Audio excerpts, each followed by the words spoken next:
Hey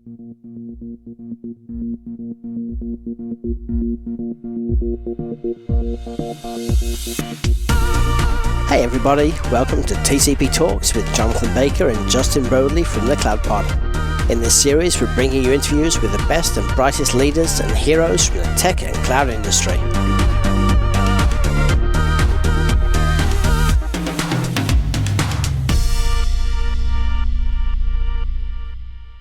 Hey guys, thanks for having me on the show today. My name is Bart Castle. Currently, I'm a AWS authorized instructor here throughout the cloud space. Currently work with CBT Nuggets, and I make training video, pre-recorded video content for them in support of AWS certifications. On top of that, they very graciously allow me to consult and work in the industry as well on the side, which was part of the appeal of joining that team. So I'm currently getting ready to jump into a big security audit. It's going to be for a major credit card organization, one that is a result of other gigs I've had with them in the past. And it's really kind of classic where I want to be right now. I want to be able to pick the types of people that I work with, the types of work that I get to do, and really choose where I apply leverage in the industry. So it's a great chance for me. Background-wise, I'm sitting on 18 years, going into 19 years in the tech space. I originally started with a network technology degree at a kind of an accelerated community college, business college program. Very certification-oriented, so I left out of there very hireable. Moved out west with my wife, worked for a couple different organizations where I went through IP telephony, went through the Cisco track, help desk, moved on into becoming a network admin for a very diverse software development team that wrote IVR applications. So we touched a lot of interesting, cool open source software, a lot of great phone systems, a lot of old legacy integration problems. And those for me were some of the most important pivotal years, really understanding what I cared about in the industry and where I wanted to go with it. So fell in love with Linux, fell in love with the software development world, supporting software development teams, really doing what would become known as DevOps years later. Virtualization, a lot of optimization, working with Windows domains and crossing all of those wires together for our company and for our clients as well. So a lot of different faces that I've been able to wear. Fast forward a little bit farther now, and now I'm in the training space. I worked with Global Knowledge and AWS for quite a few years, just as an AWS authorized trainer. Also taught for the Cloud Credential Council. So I went through all of their certification courses, and those were non-vendor specific cloud discussions. And so the cool thing for me about those ones was that it really gave me a chance to talk about cloud holistically and what it really means to the industry and really sell it, because I think there's a lot of confusion around what's new, is it new, the terminology, and the value proposition for business and tech folks. So fast forward now, and here I am making AWS training still and consulting and hanging out on the CloudPod. So thanks again. Yeah, thanks a lot for joining us. It's really great to see people in the training space who continue to be practicing day to day, because you typically can get a little bit too into the documentation, a little too focused on the documentation implementation, which is not necessarily the real world implementation. So it's great that some of the videos I checked out of you over the weekend, very much practical as well as academic, and kind of a good combination of both of those. So if you're looking into training, they look like great content and great courses to check out. So do that if you're interested in getting certified. Yeah, thanks, Justin. Yeah, and it's been interesting. Right now, AWS is piloting some other interesting programs on the side that they pulled me in based on some content creation that we're doing out there. So it's cool to see them taking notice, and building community is a really important part of what I think is going to continue shaping the cloud space. So this is part of that effort right now today. That's great. Yeah. So speaking of certifications, I noticed that you have all of the associate and all of the pros, and some of the specialties as well. Mm-hmm. You put me to shame with my SysOps and my DevOps pro, and Jonathan with his SysOps associate to shame. So, as part of your training, you had to do those certifications again, but if you're approaching those three different trainings, which one do you think is a good place for people to start? Where do you think they should focus on if they're specialized? How do you see the different certifications that are available today, and which one makes sense for most people? Oh, sure. That's a great question. I get asked that a lot about where the starting point is. And frankly, to AWS's credit, the certification, the Solutions Architect cert, is really the newest flavor of job role that you could think of that the cloud space has created. When I look at systems administration and I look at developer integration and customization work, those are classic roles. Maybe the tools have changed, but those roles are still very clear in the IT space. But solutions architecting is a pretty multifaceted type of work to do. And when we think about what is required of a solutions architect to be effective, they need to have cross-domain breadth breadth and enough depth to be able to work with teams in a variety of different size organizations. So I usually caution people to watch out for the solutions architect because it is the coolest, most exciting one, but it's also the one that's farthest from traditional administration work that many of us might be familiar with. So typically I go to people and say, okay, first of all, if we're talking certs, please tell me there's a role or a position or something that you have in mind where you think that that exam is going to help you. Because those, first of all, those are going to be your best indicators. If there's a role you like at company A in position B and you want to go that way, that's the certification you'd pursue. If you're not sure, then I would consider looking at SysOps first, because that's the one I think is the closest to traditional network, help desk, operations, support roles. And I think it speaks more to the types of understanding. If you're coming from Windows or Linux administration background, you've got a lot of leg up already on that certification. And for developers, the biggest thing I try to encourage them to consider here is that you really are stepping into a world of APIs and integration. And if that's appealing to you, you'll probably take to it like a fish to water. If you're concerned about integration work, or if you're concerned about being versatile and moving across a lot of different managed services or having that hands-off approach on it, then those are things to kind of consider as a part of moving into it. Beyond that, most developers that I've met out there are incredibly savvy enough to be able to pick up on any of these certifications. And the last thing that I would mention here is that as a trainer, having gone through all of the certs and taught many different flavors of the exam courses from AWS and making my own content, I don't really think of them as three different tests anymore. I see it as an associate level of information that you should possess to work with AWS. So when I make my training content, that's really where I'm coming at it from. I'm thinking, what are the things you need to know about S3 to do these three job duties? Because in the end, if you've heard anything about DevOps, breaking walls down and being able to cross integrate and work with other teams, that is the heart of what is really changing the industry. It's not just the cloud tools. It's that orchestration and that structural change in the teams.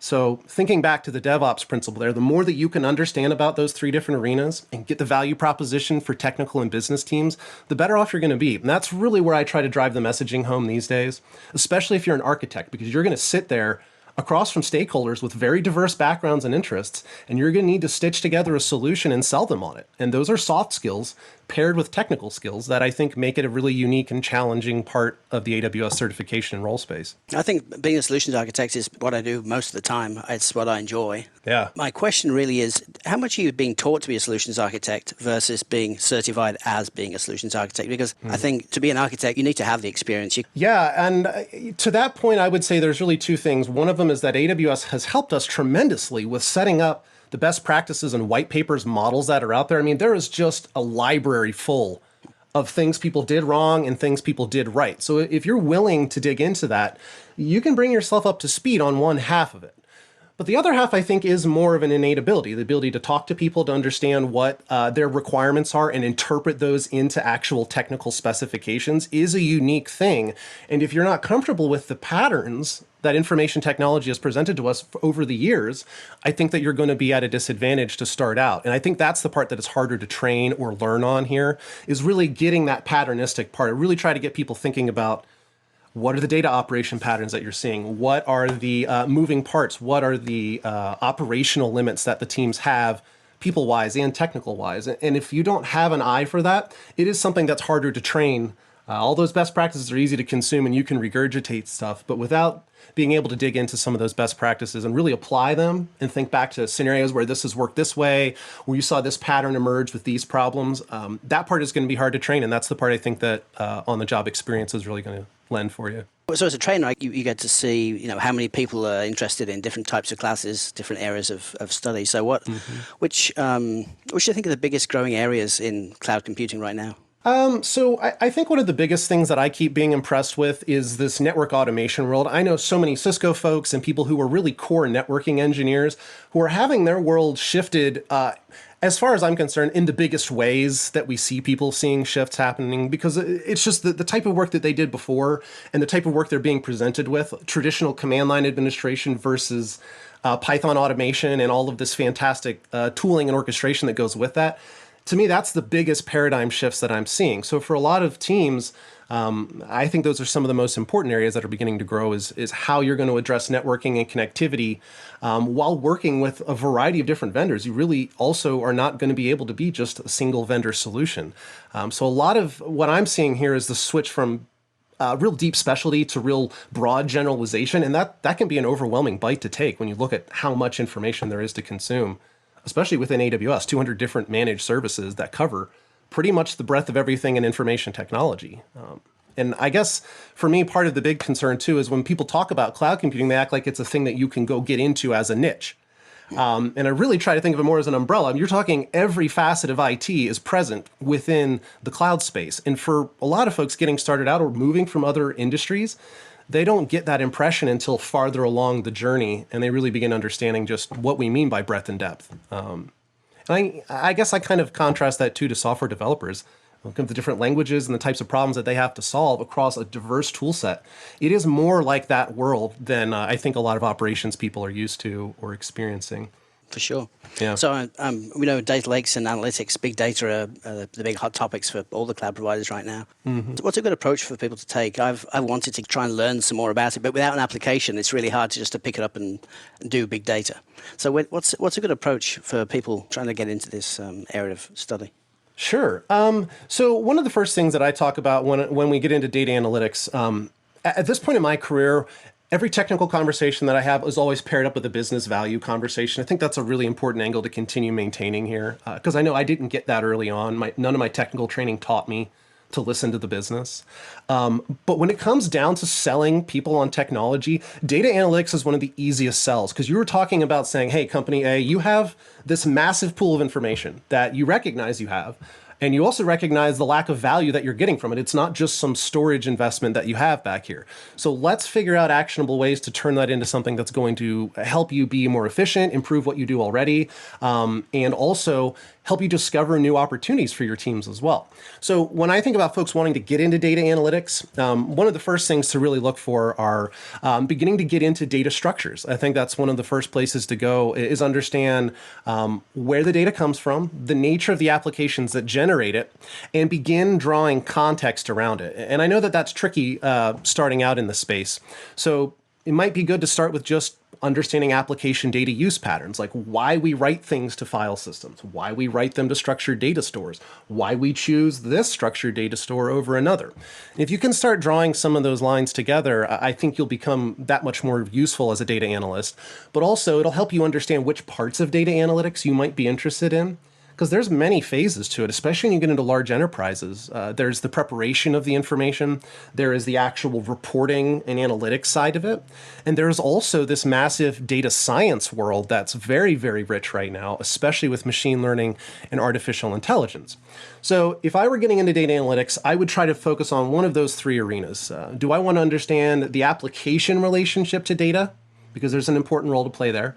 Am I interested in maintaining the data stores and the systems that are going to drive the reporting? Because there's a lot of fantastic optimization work that needs to be done there in selecting the right data stores. Or do I want to face closer to the business and deal with the reporting parts of it, where we're actually aggregating, sorting, filtering, and grouping this information in a way that drives a business need? And again, I think that's more of the soft skill side towards the latter end of that, as opposed to being more in a really deep technical arena. And people who can work across those are going to be very valuable data analysts. Beyond that, there's lots of fantastic tooling to get into, and we could go through enumerating the many ways that you could learn the tools of the trade. But I always try to get people thinking more about the nature of the work to be done, because really that speaks back to what we like about it, the types of people interactions that we're going to have, and the satisfaction you're going to get out of the career that you're trying to create for yourself. So those are some of the things that come to mind for me. Yeah, it's interesting. One of the strong beliefs I have is that actually the interesting part of data lakes and data analytics and really figuring this out is what questions do you want to answer? The technology is actually the easy part. Oh yeah. And like once you understand what questions you want to be able to answer, what products sell faster than these products, which one should we put on sale faster? Like those are the type of questions that you want to answer for the business, that you can then provide value with that data lake. Because you're building a really amazing EMR cluster or Hadoop or S3 data lake. Sure. That's the easy part. That's where I geek out and get super excited. But at the end of the day, if I build this massive, expensive data lake that I don't have the question for, what am I doing? And so, yeah, I agree with you. I think the business context is really critical to any of these data analytics products. And really moving into the data science side, it's also what's wrong with your data that data science can actually help you do, or what does it teach your model that will actually add value to your end solution at the end of the day. So I agree with you. I think that's the most important part that a lot of technologists sort of miss. Sure. And just recently I sat down and interviewed the data analytics team, kind of the heads of the data analytics team at CBT Nuggets. I was intrigued, like, tell me what the differentiators are. What were the big problems you guys were having? How did AWS help you leverage that?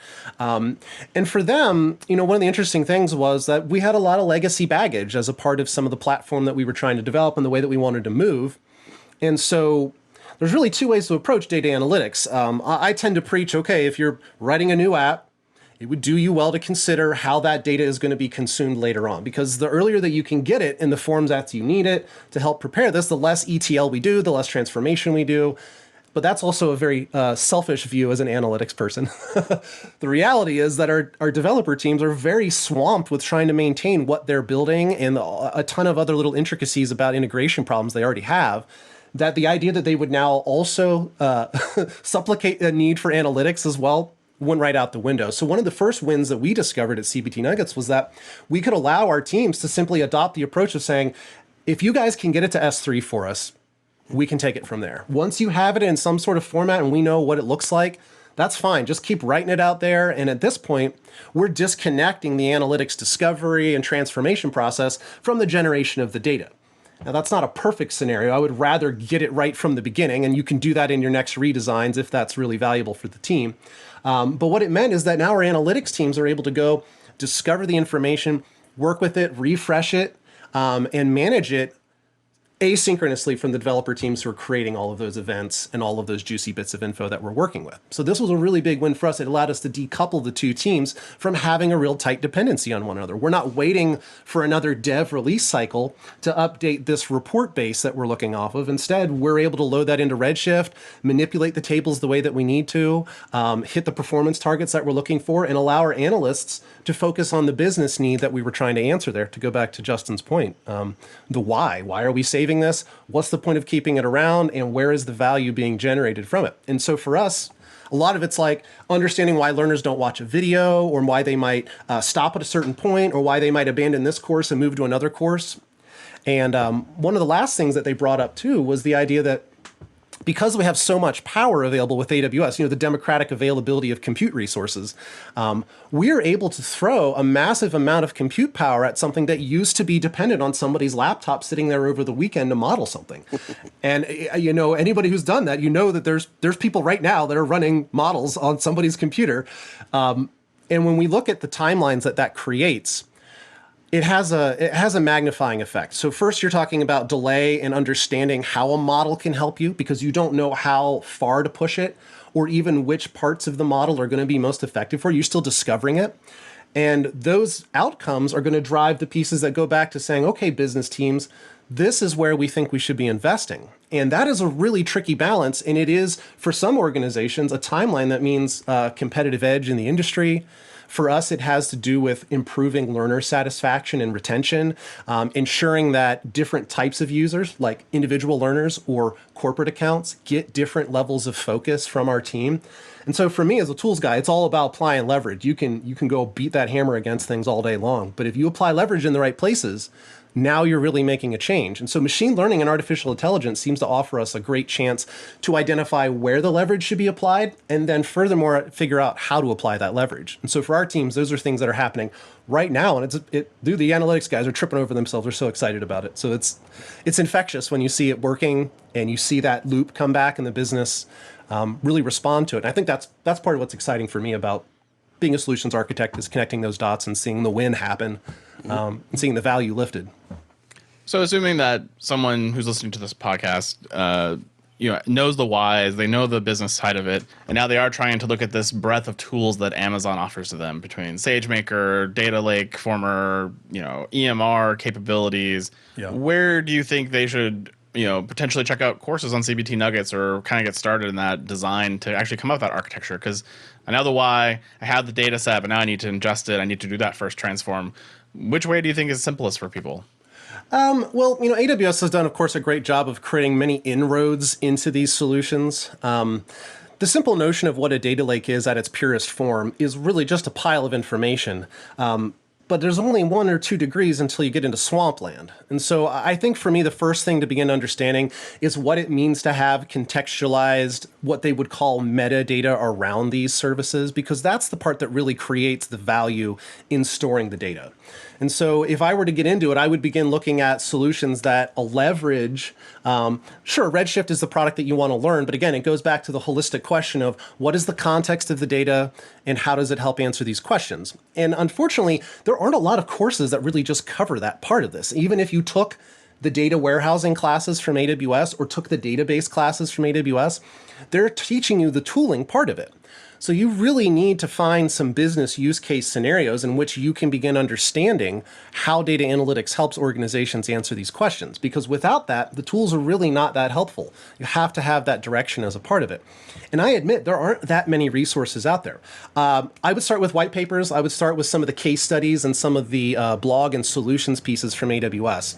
I hate to tell people to Google, but if you stay within some of those realms, I preface every one of my training classes with saying, here's what you're going to want to learn, but here are all of the resources you need to have on hand to get the most out of this. So when you read about Redshift, you're going to go over here and you're going to study this use case from a health space and how they used it to improve prescription quality or how to eliminate errors in their production process. Because once you get those little examples of how this piece of input data with this right transformation, with this pairing of reporting solved this problem, now you're really beginning to put tools in your belt that are going to go beyond just using the tools, but how to actually solve business problems with them. And it is trickier because it's not stuff that's just wrapped into the courses natively. So you do have to have a little more comprehensive part of it.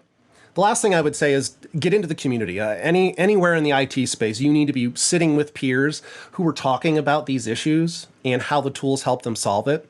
And so I'm psyched to see things like CloudPod and some of the many other great podcasts that are out there talking about and building the community part of it, because it's that dialogue piece that I think makes the difference between being super effective and just being someone who knows how to build tables or how to optimize a Redshift database. So for me, those would be the big things. Look to community leaders, look to the use cases, and unfortunately, you got to read, you got to dig deep, you got to get excited about it. And that's where I went back to the original part of trying to get people excited about roles. Because if you go to that and you don't want to do it and you don't care about the outcome of it, you're right, it's not going to be fun, and you're not going to get the effort that you're looking for, and the business isn't going to get the piece that they need from you either. And that stuff shows up in job interviews. And if you're trying to be a differentiator, we call them cloud heroes or cloud champions. They are people who can stand across technical and business realms and drive that value proposition. So that's what I really try to get people to think about. Again, the technical parts, to Justin's point, those are the easy things. Mm-hmm. The tools are easy to learn compared to the business and the problem-solving part of it.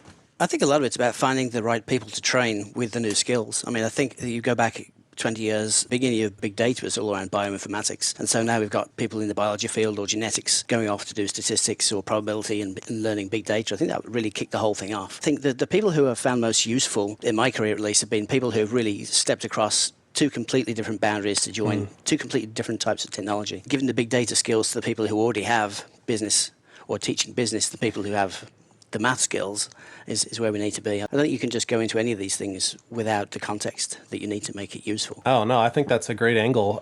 One thing I remember, too, when I first started creating phone systems and working in telephony, pushing and creating dialing patterns didn't make any sense until I was actually working in a car dealership, deploying these for the parts and sales teams and talking to the call center folks and seeing how they were actually leveraging these tools. Those pieces did not work for me, or I was nowhere near as effective as I became once I got closer to their needs. And in the end, friends, remember, no matter how far you go in IT, we're not here because the server needs to be babysit. We're here because the business needs us to run these systems to solve a business problem. So the closer you can get to that, the better. To that point too, a lot of the folks that I have met over the years who have been extremely good data scientists and analysts did come from other parts of the established industry and business space, and they were just simply learning the tool part of it. And they were always more effective and more lucrative and more successful in their endeavors down the road, both from a career perspective and from a solving problems for the business perspective, because of that cross understanding.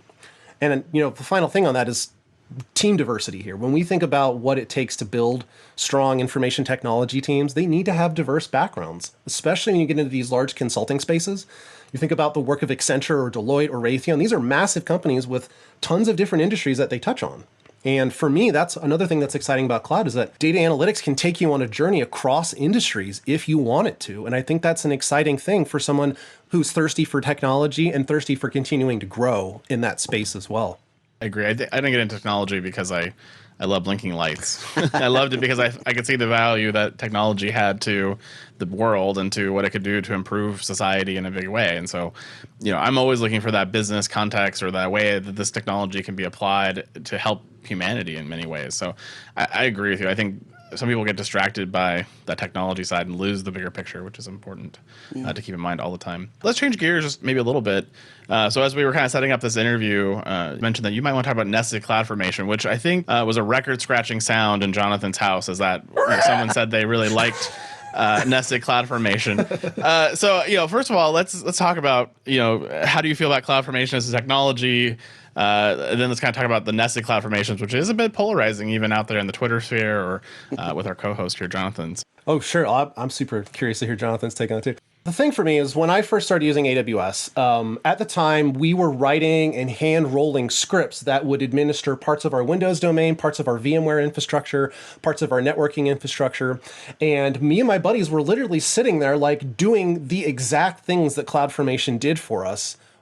And then this is early on too. This was before CloudFormation really got super crazy, or the portfolio got crazy that it supported as well. But as soon as we saw that, we were immediately dazzled by the notion of infrastructure as code. Maybe not CloudFormation directly itself, but the idea that infrastructure as code would provide us a standardized language for working across and implementing specific deployment and transformation and lifecycle changes on our infrastructure without as much human error. So anything that we could do to move in that direction, we were already sold. We had drank the Kool-Aid a long time ago, and we were already doing those sorts of things. So when CloudFormation became a possibility for us, it was an instant light bulb. And at that time, there weren't a whole lot of other things comparable to it. We were even writing our own database replication tools for Postgres. Our team was very much customizing and writing orchestration engines for multi-server application environments. So the idea that we could deploy repeatedly, and doing this in a software development world, we were well aware of the value of reproducibility. So all of those quick selling points made it a very appealing opportunity. Now, CloudFormation itself is its own worst enemy when we think about the nature of what it takes to stay up to pace with AWS. And it's a running joke. You'll see it at reInvent. A new service will get released, an update will be released, a modification, a new feature is added, and it'll take weeks or months for CloudFormation to tool that up and get it working. So it's an interesting lesson when we think about the value that it adds, the danger that it represents from a lock-in perspective, and the potential opportunities that it has for improving reproducibility. So I guess one of the things people like to bring up here too is, well, how vendor agnostic should we be when we think about tools that we're as dependent on as something like CloudFormation? And to date, every single AWS deployment that I've ever worked on for any organization of any size has always had CloudFormation and then some other additional orchestration or infrastructure as code tools as well. So I think what it speaks to here is that CloudFormation fits a very low level of abstraction when we think about the way that it interacts with AWS. It was not meant to be incredibly user-friendly. Just look at the late adoption of things like yet another markup language. Just simple little improvements like that were really late to the addition of it. So when we look at why we choose tools like that, there is the reproducibility. And CloudFormation definitely has got that locked down as far as I'm concerned. It does give us a good construct for reproducing things. But when we think about making it fit into larger systems or the hybrid discussion of other tools we already run in our data centers or across other cloud vendors, that's where we really have to step back and say, okay, we need a tool that now can bridge this other gap. And for me, everywhere I look throughout my history of as anywhere in IT, it's always been about the integration layer. It's the most important part of it. It doesn't matter whether you're talking about a database connector, you're talking about REST versus SOAP, or what those APIs are going to do, or whether you're talking about now data interactions, taking the data lake and integrating it into some sort of usable format. It's always about that integration layer. And so I think CloudFormation is pretty good. It gives us some of the gears that we need, but when we try to connect it to other systems, we see it begin to lose some of its value. And also seeing things like custom resources being added later on, a lot of that speaks to people bringing up those limitations. And kudos to AWS for recognizing it, because they do tend to be very feedback intensive. they heard that and they added new features. So I'm kind of curious, Jonathan, what are some of your thoughts on it too? Because I would love to respond to somebody what your thoughts are. No, I think actually listening to what your story was, I think I probably started around about the same time in CloudFormation. It was probably 2015-ish, so it was fairly immature. The statuses of the stacks were still very limited. It was really hard to roll back. I mean, it was a matter of delete the stack if it fails, and you can't roll back, and that became a terrible pain point. I wanted very much to do nested stacks because Postgres. You mentioned Postgres. We were doing Postgres multi-master deployments in different regions, and just the ease of reuse of code with nested CloudFormation stacks seemed like the perfect way to go. And it didn't execute well. I think it was a great idea too early. Now I think the tooling has improved significantly, and I'd be much more happy to go back and revisit some of those types of deployment patterns. But in the meantime, I've kind of pivoted to Terraform. But to the vendor lock-in point, I really don't see any of the solutions for infrastructure as code avoid vendor lock-in, even Terraform. I mean, there's an AWS-specific provider for Terraform. So if I had my choice of best tool, I'd like an infrastructure as code tool that abstracts all of those things away.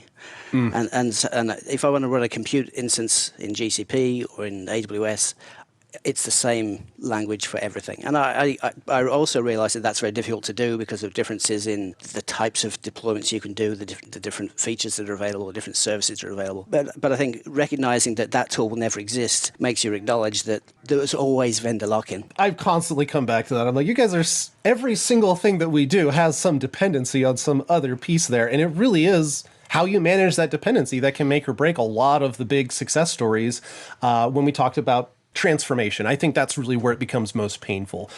Sticking with the current plan and running it, sure, we can execute against the problems we have right now. We can get really good at executing around the problems that we have. But when you come to transformation, which is, I think the larger picture is when a business needs to switch directions or they need to retool in a critical way or embrace a new market, that's where they really begin to feel some of the burn behind this vendor lock-in when their teams are saying that we can't do this because of X, Y, Z, and you already get value out of this little thing that's stitched in over here. It's like, all right, I get where the value is coming from. And we just ran into this with CBT Nuggets as well. Our senior developer team was like, we are struggling in innovation throttling because of our legacy. And so they basically branched off a super team that's like, okay, if you did this from day one, what would that look like? And they are just building an entirely new concept and trying to re-architect the solutions given best practices now. And it's a really interesting model to look at. It's interesting structurally for the team. But in the end, we can certainly see what the business's goal here is. They're saying, we get it, there's value and all this stuff is stitched together, but how do we innovate? How do we create a new space for that innovation? And to AWS's credit, a big part of it is being cloud enabled the way that our teams are. I mean, we're pretty much across the board 100% AWS with what we run. And it gives us the flexibility to look at serverless architectures and consider how it would integrate with other data sets or other interfaces that we have that we're dependent on. And that flexibility has been a big part of the success of us being able to consider branching out and creating a new team that would work alongside of and also work ahead of the other legacy support parts of the team. So I think that's been an important part of this. And infrastructure as a code, I think is a big tool behind that. I also really appreciate seeing the new layers like the serverless application model and the CDK, some of those pieces that are being added on top of it, because it speaks to who's using the infrastructure as code tools instead of just forcing everybody to normalize in uncomfortable ways. I mean, IDEs are there to make our lives easier. So why not? Why would we fight it? Why not let them have those flavors and create some of those opportunities?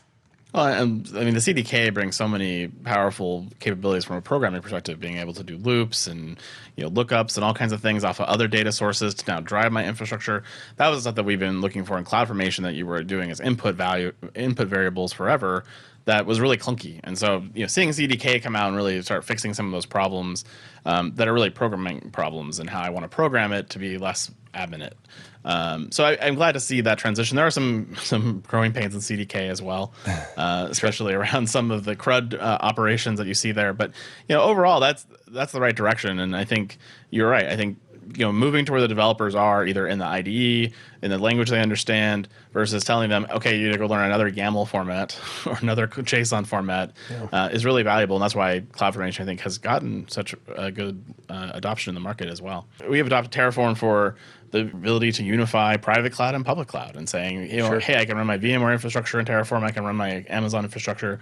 As we're looking at going multi-cloud into GCP or into Azure, that's all available to us in Terraform. We get that common language, and that's really powerful too. But I know I've been said it many times that when people start talking to me about cloud lock-in, I'm like, well, what's your tech stack? Java, .NET? Great, you've locked in. Sure.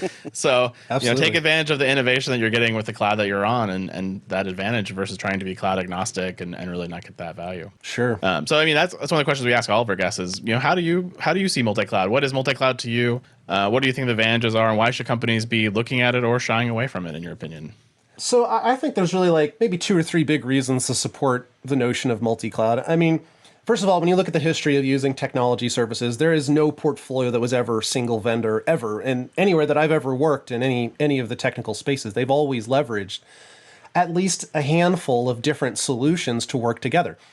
You look at the nature of Windows domains and the prevalence of them throughout the world to solve a number of productivity problems, and you're immediately going to find yourself doing exactly what Microsoft said, which is, okay, we get it. People are dependent on this. We got this vertical integration model, or this, what they call diagonal integration model, where you're going to continue using our services because it's the simplest path.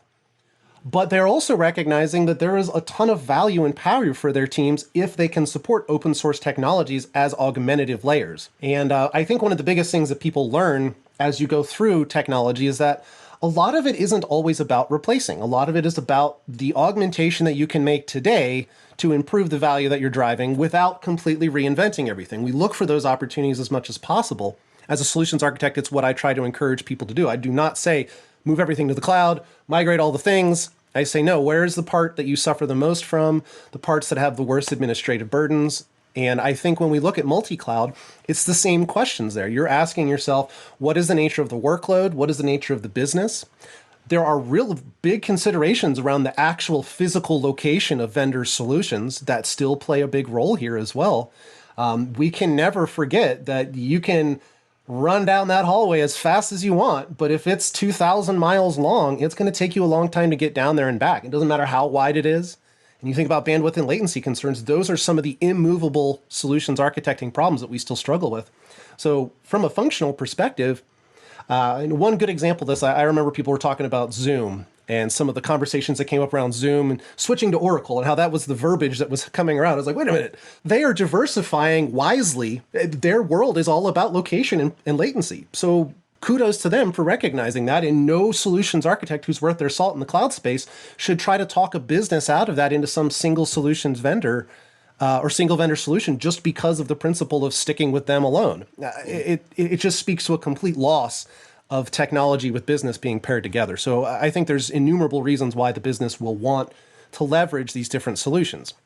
Now, that being said, to what Jonathan was pointing out, the idea that we could truly have vendor agnostic integration layers is still, I still think it's something that's simmering in a lot of people's ideas, but how do you monetize that? And you look at poor old OpenStack and all the good intentions that they had about how that was going to do those things. And in the end, what OpenStack gave you is the ability to write a really rockin' custom platform for yourself with less work and give back to the open source community. And I think that's valuable, but OpenStack and the teams that support that, we don't think of OpenStack as a successful, profitable thing. It is a piece of the open source puzzle. And the problems that they have is a lesson that we can learn from it. But in the end, we're still looking for those tools that will bridge those gaps. And this is why, for me, being an integrations professional and getting what integration means it's skill number one across all of these different arenas. Man, talk about the wins we got with web services. The idea that we now have standardized HTTP interactions across all of these different types of tools, it's awesome. The notion of switching between SOAP to REST and intelligently using something we already had available, those are all really big integration wins. And I think we're going to continue seeing more of that. That being said, I also think that there are some different use cases. Google Cloud and the type of power that they offer and some of the actual benchmarks that they put up are very different from AWS and Azure, and they are going to appeal to a very different demographic too. So I think that across the board, to summarize that, if you're looking at the business use case, hybrid and multi-cloud is going to always be more prevalent. NIST tells us this. They predicted this years ago that you're going to find hybrid deployments and multi-cloud models being used because if you're doing cloud architecting right, you're following the value proposition and you're eliminating pain points for the business through the most valuable proposition possible. So I think it's going to continue to happen, and it makes sense to me. I don't think that we should see them as having to be mutually exclusive. Yeah, you mentioned location as being very critical, and although we think about Google or Amazon as having very few data centers spread globally, what they do have that we tend to forget about is the edge locations for content delivery, and even more so with partnerships with 5G providers to get compute right at the edge of the mobile network. Oh, yeah. I think they've seen that coming and they've been planning for this. They know that location and latency is the important thing for the future. Absolutely. I remember when I was doing all of the old phone system conversions, we were taking the copper systems out, we're putting in IP telephony. Every single time I might be talking to Verizon or Quest, massive organizations all across North America, and they are having to play Mother May I with these little local exchange people who own the last mile. And it's like, in the end, when you hear about projects like Google Fiber, it's not the benevolent spreading of bandwidth. You're talking about, we recognize that if we can cut out the middleman and disintermediate here, there is a big win and a big power play that we can make in controlling access to the users of these services. So I think that there's a lot to be said for that. And just to riff on something that got me thinking about it, I used to say all the time, how did the world's ISPs miss this cloud piece so badly? Because they all provide this connectivity. They're the closest hop to me. They're the closest thing I could possibly send my requests to, and all of them, every single one of them has completely kiboshed the cloud offering. I mean, they might have some storage or some backup here and there, but it's nothing that competes with the big vendors. Nobody talks about, I guess I shouldn't vendor bash too much on it, but the idea is that, yeah, if you're a big ISP and you didn't see the writing on the wall here 15 years ago that you should be offering a ton of managed services, it cracks me up to this point still to see that they just still don't get that. They're just still like playing hallway pass monitor, and I don't know. Maybe it's enough power for them, but it still felt like a huge opportunity they missed. I think the opportunity was, the problem was they got greedy, and they got greedy too quickly. Sure. A very large company that manages racks and spaces, used to have a 3 or 4x cost model basically to do managed services for you, and it's just not cost effective for a lot of companies. And even when I first got into cloud, when you looked at just pure EC2 versus VMware and virtualization, what we could do at that point, it didn't actually make financial sense. It made sense for a whole bunch of other reasons around innovation and being able to do things more quickly, and for startups being able to try things out without a lot of risk. Yeah. And then now that Amazon's built out value-add services on top of the building blocks, there's so much value and innovation you just get out of the box that you can actually transform a lot of really interesting industries and disrupt a lot of steady players. To not take advantage of that lock-in and get that benefit, I think, is really a mistake by a lot of companies and a lot of people. And so take advantage of the right cloud and the right place and the right time, and I think that's the right answer all the time. Totally. But I do think that Kubernetes is sort of kind of muddying the waters a little bit, particularly in how, I just want to run the same container in any cloud. Well, the reality is that's not likely for a whole lot of other reasons that we can get into, like DNS and storage and all that kind of stuff. But how do you feel about Kubernetes in general and Kubernetes' place in this multi-cloud world that we're talking about? Yeah, I think there's a couple of things that have happened with the Kubernetes offerings there.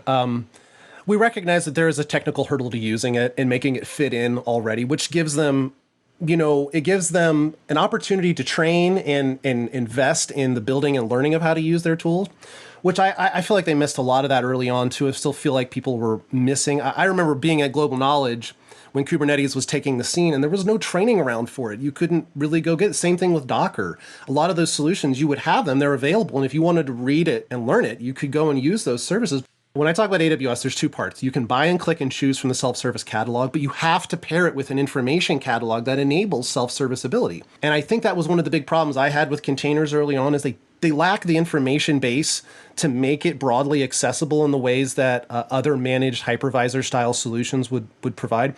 Even things like Heroku and some of the options that they had there still lacked some of the self-service components that I think make cloud computing really appealing to a lot of the developers and teams.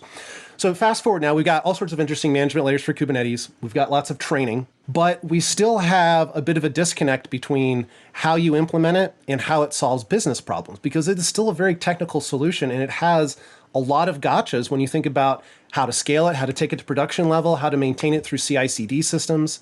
And so I think that maybe it's a bit of a chase here where you're like, okay, can Kubernetes make the turn fast enough to get ahead of the other managed flavors that already compete with it?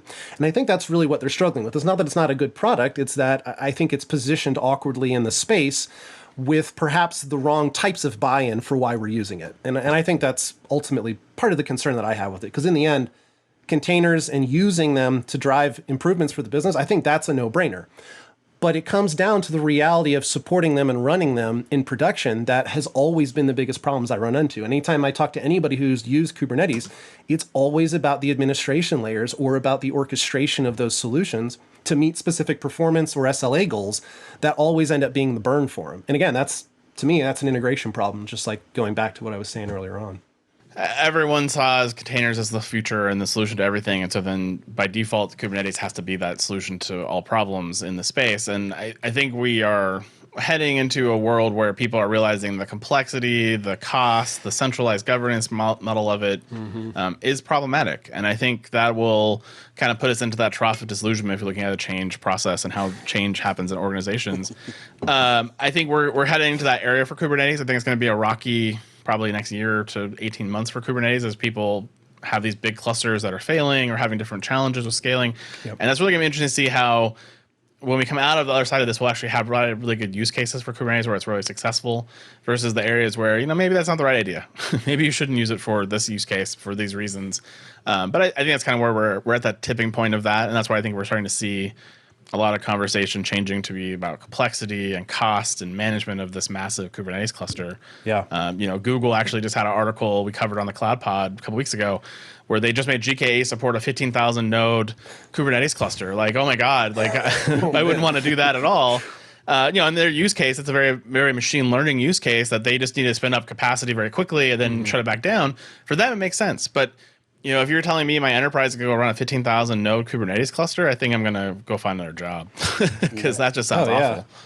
Yeah, don't sign me up for that, please. Unpopular opinion, I think in a few years' time, Kubernetes won't be anywhere near as relevant as it is today because I think all that will have been abstracted away and it'll just be part of a platform, whether it's a Fargate type thing or GKE becomes more transparent in the background and we just give them the workloads and they just do the work for us. I mean, obviously the technology will still exist, but I don't want to have to manage it. No, I think one thing that we would be remiss if we didn't bring up too is that the era of containers is also the era of understanding really what we were trying to get down in microservices architectures, like earlier on in service-oriented architectures, things that were slowly evolving into these modular, flexible systems. And I think that when you look at what it takes to not only embrace Kubernetes, but also turn your monolith into these other pieces, these small, distributed, lightweight, serverless, tray next generation applications, you're talking about a multifaceted hydra of innovation that you have to be able to handle. And it really, I think that's one of the disservices of what happened with containers. And Docker suffers from them this too. It's really not the tooling. Again, it's part of figuring out, does my application fit this use case? Am I really looking at data patterns properly? Am I really looking at compute and resource patterns properly? And in the end, asking developer teams to not only embrace a new tool, but embrace a new way of thinking about writing and supporting large web scale applications. So I think a large part of that is the web scale conversation and what it really means to be creating best practice design internet scale applications, regardless of what your container application looks like, what the container platform looks like. You can run into the same problems on any of them. EKS, Docker, Kubernetes, they're all going to run into the same problems if you don't understand how to make your application work properly with microservices and how to get from where you are now to wherever that thing is, this pinnacle that I've been describing on the horizon that so many of us are sojourning towards. I think it's a great time to wrap it up. Where would they find this great insight from you on Twitter or on CBT Nuggets? How can they find your content and follow what you're doing in the space, which I think is really interesting and really helping make technology approachable for a lot of people? Yeah, thanks. Well, I appreciate having me on the show here. You can find me on cbtnuggets.com. If you want to look out there, you can find my training content. We offer a lot of courses for free, and we're opening, we have 7-day trial opportunities, so you can jump in and check out my training. I also have a YouTube page. You take a Google for Bart Castle on YouTube. You'll find my training content, plenty of dinosaurs and fun anecdotes there. You'll also find me on Twitter at CloudBart, and I'm actively involved in the AWS certified community on there. Particularly deep within the free learning opportunities as well. I try really hard to stand between both of those arenas. I offer some things that are free to get people excited and help them along, and then also guide them towards what I consider my unique flavor of edutainment. So thanks again, CloudFormation. I appreciate you guys having me on here. Yeah, it was great having you here, and have you back on the show again in the future. Awesome. Thanks, Bart. Thanks, friends. Visit thecloudpod.net to subscribe to the show, join our Slack channel, or sign up for our weekly newsletter. You can also find information on reaching our audience through a CloudPod sponsorship opportunity. A big thank you to today's guest, and thank you for listening.